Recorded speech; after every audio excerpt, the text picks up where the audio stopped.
Hello and welcome to a class on 1984, and today we'll read the synopsis, the outline story of this novel written by George Orwell. Already, as I have told you in my previous lecture, that it is a dystopian novel, a novel that spells out the negativity, the state of unhappiness, all pervasive unhappiness in a state is dystopia. And this is the novel in which the aftermaths of the two world wars seemed to have guided George Orwell to foresee a time in which moral values would have declined, human beings would have been forced to or would themselves surrender to a disillusionment and a complete denial of existence of the self, of the society and of the world. So this 1984, the novel that got published in 1949, foretells the state of affairs of the world in the few decades from thence. And we are trying to map out the validity of this address to the decline of values. So we move ahead in the story, and which has for its background the world which would be possible or would be existing in 1984 in the state of Oceania, that is in constant conflict with the two other warring states, that is Eustatia and East Asia. And this is the state of constant wars. The two world wars would have set the world ablaze, and not anyone, not any state would be free from that destruction, from that constantly warring state. And this state of Oceania, in which the action of the novel goes, is governed by an all-controlling party. So there is one party and which controls all. The most operative word is all, and the second is control. Not anyone is free from this control of the state. And this party has a propagandist language known as the Newspeak. This party will operate upon the mind of the people in Oceania through the language which is Newspeak. Means everyone would be speaking the language that the party dictates to them. They will be deprived of their language. The language will be given by the state, which implies also that people will not be allowed to speak their mind. They will utter the utterances given to them by the state through the propagandist language, Newspeak. And this all-controlling party has slogans. The slogans are the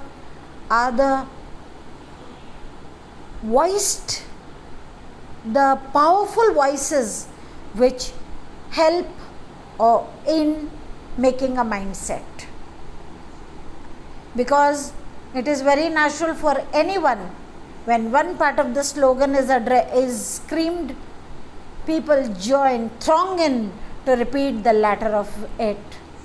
So the slogans that govern the people and which gives to them, which washes them, their brains out of any kind of thought, any kind of rationale, are these ones: that war is peace, that freedom is slavery, and that ignorance is strength.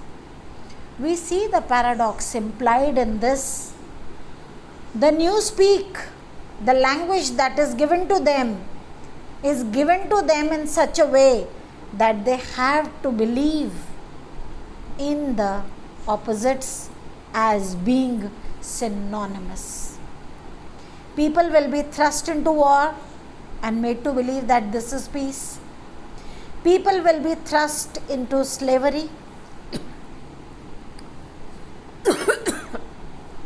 Excuse me.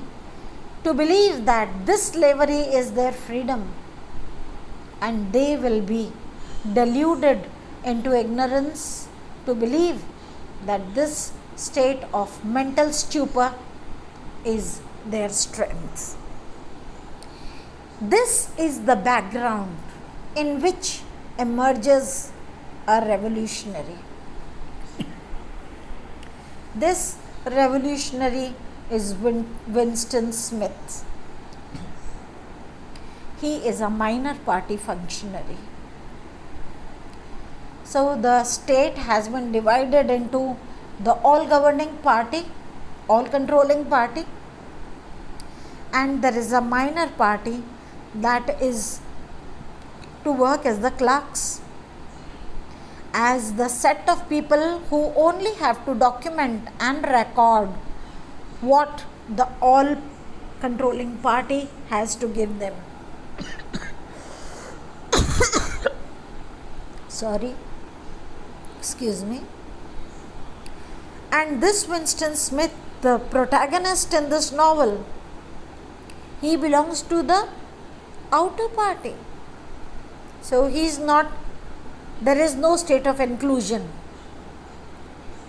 People have to be subjects to the governing system, but they have to be subjects as outer beings. Out of that inner circle which exercises power, and the outer party is only a supportive system. And his job is to rewrite history in the Ministry of Truth. Now, this is here where George Orwell is introducing us to a fact that a totalitarian government, how brutal it is. What is history? History is something that has gone much, much ahead of where we are. Much, much behind of what we are. We are an evolution of that state which was the history. Now these people are having Winston Smith and some of his like to rewrite history. Why should any state try to rewrite history? Only because a general belief goes that history gives birth to a polity. We learn from history. We take lessons from history, and history of the future is the political science. People should never learn that there have been states where people revolted against the existing systems. So this could be one of the reasons why history is being efforted to be rewritten. And where is this being done? In the Ministry of Truth. History is truth. There are proofs that this has happened. If it is the truth, then why should one maintain a Ministry of Truth? Because truth here, as there were slogans that war is peace and that freedom is that slavery is freedom and that ignorance is strength, so also there is a tyrannizing system where truth would be structured by rewriting history. And Winston, while he is doing it, he comes to terms with truth and decency, his own innate decency and his own truth makes him see what lies there, and this leads him to a secret rebellion. Now there is no scope for any kind of rebellion. When the totalitarian state is dictating to the minds, it definitely would be dictating to the bodies. Bodies were disallowed to nourish any kind of resistance. So he does a rebellion, but this is a secret rebellion because he knows that everywhere in the state of Oceania there is a kind of surveillance, not only on the doings of the people but also on the thinking of the people who should not be allowed to revolt. And this Winston, to add further to his troubles, has a forbidden affair with Julia. He had seen this Julia at times and he thought that she could be a like-minded woman, and it was because of this, because he saw a spark of rebellion in the eyes of Julia, and for this reason he came close to her at the placing of a small slip which read from Julia that she loved him. So he is tempted to come into this forbidden affair. Now what is worse? The worst thing that could happen to him is that state does not allow people to be together. So why would it allow them to be together physically? This is prohibited. So with the coming closer of Julia, he moves to a neighborhood populated by the proles, which is the short for proletariats, that is the commoners. So he moves into a neighborhood. So while he is he is rewriting history,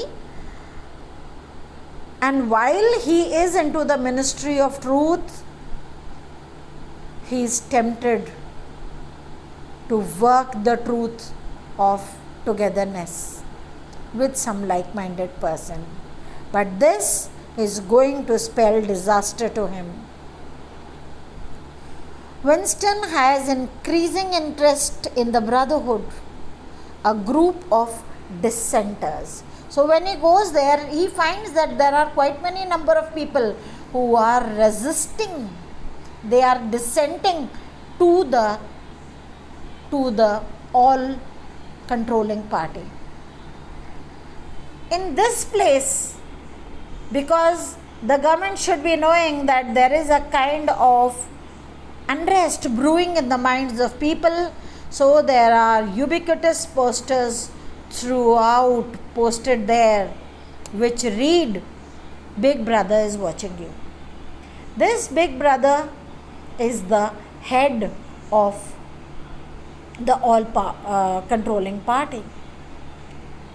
Big Brother symbolically represents someone whose identity is big as to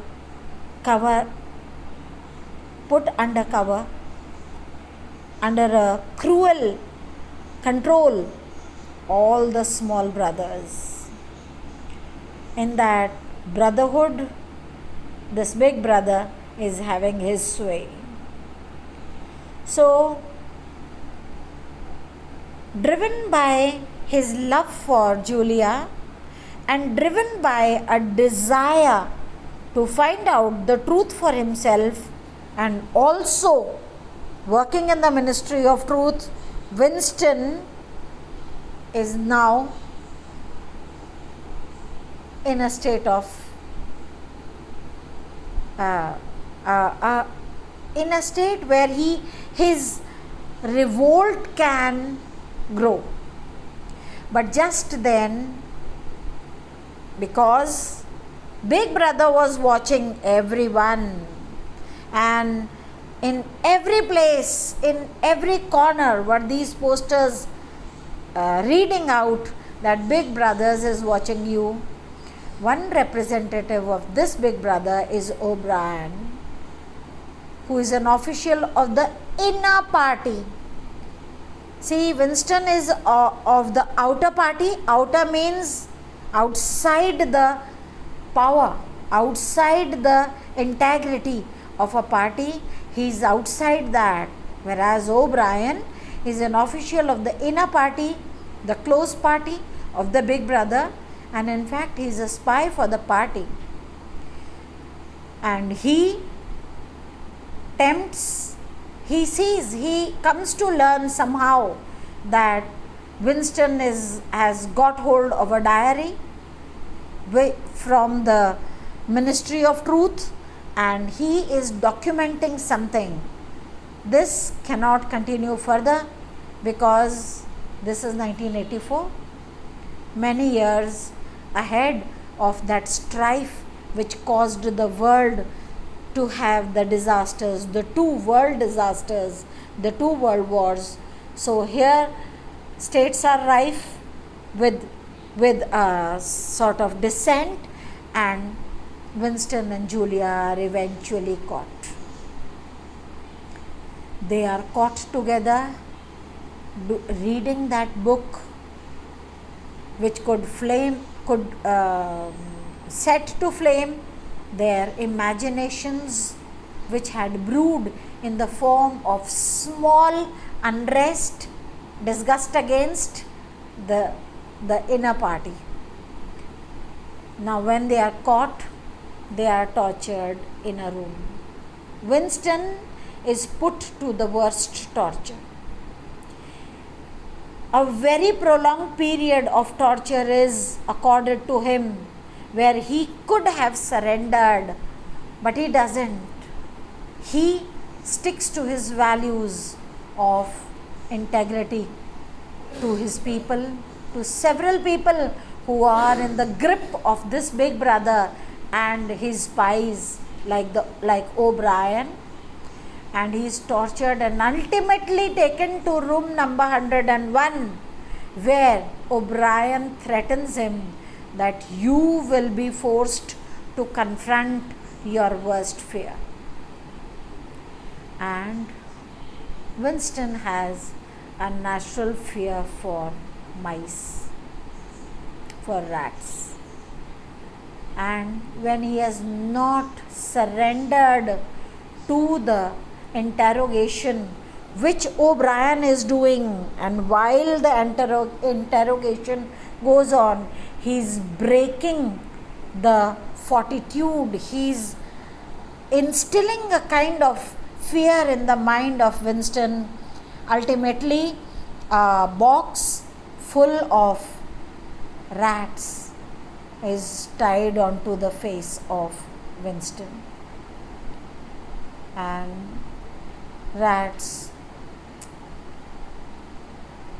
would, nearly everyone has a fear of rats, and when they are moving on your face, nothing could be more heinous, nothing could be more painful, but also most fearful. So when this is done, Winston ultimately surrenders, and he yells out to his tormentors, "Do it to Julia." See, This is the tragedy. This is tragic that a man with so much of fortitude, man, is driven to seek a similar treatment to the woman who he thinks is also one of the kind. Because despite a kind of attraction towards Julia, he had never revealed it in words. It was Julia who first wrote down that script, I love you. So he doesn't know what is being done to Julia, and he just wants that this pain and this fearful condition to be lifted off him, of his existence. So when he screams do it to Julia, we are told that this man has broken. We are also told that manliness has deserted him.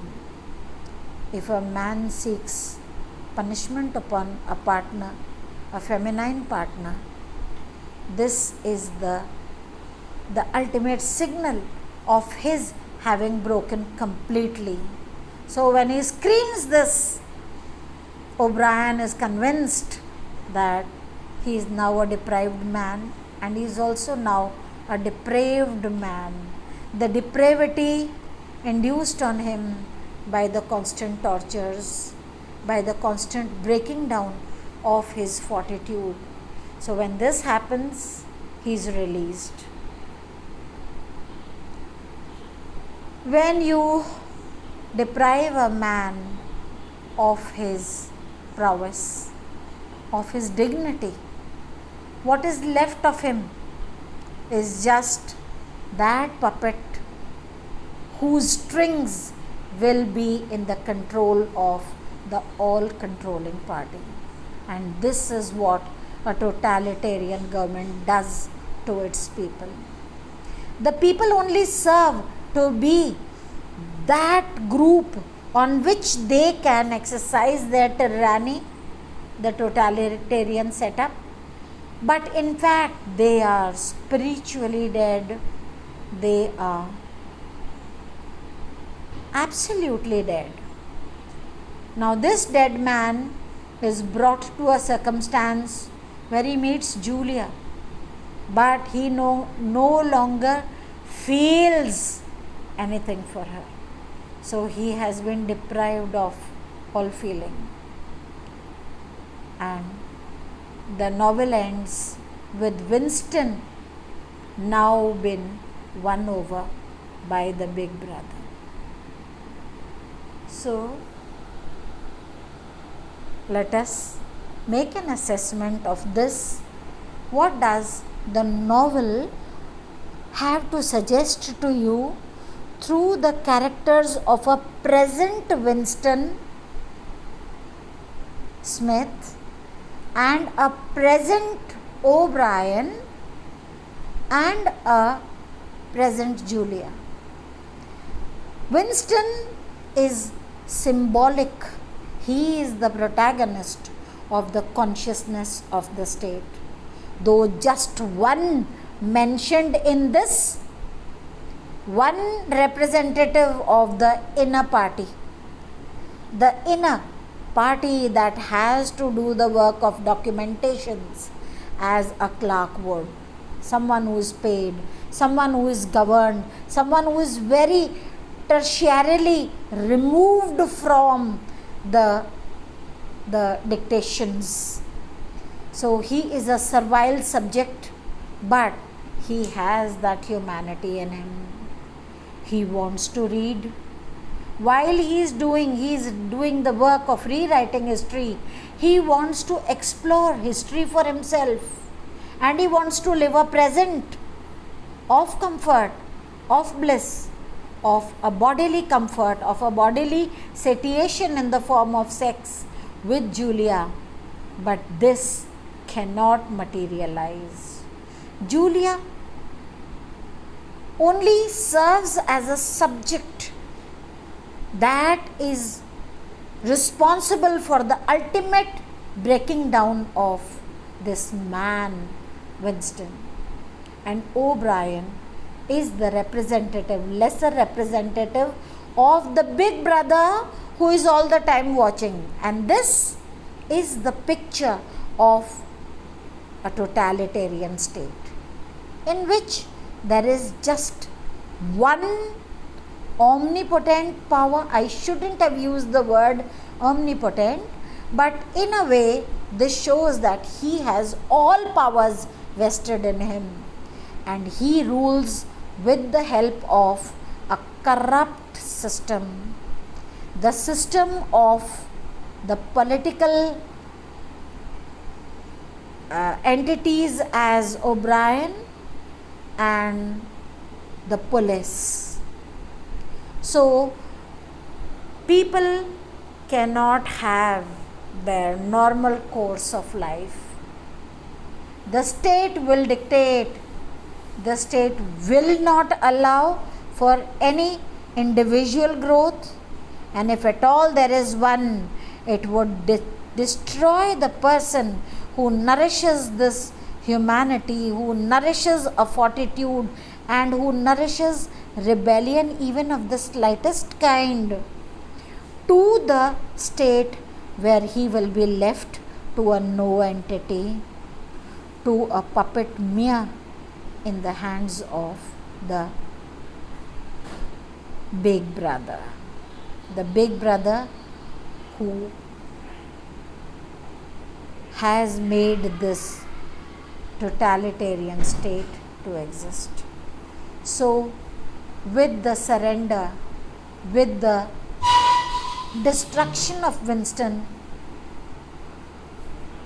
who has been won over by the big brother, we are brought to terms to see fully well what this government can do, where it does not allow for freedom, it does not allow for peace, and it does not allow for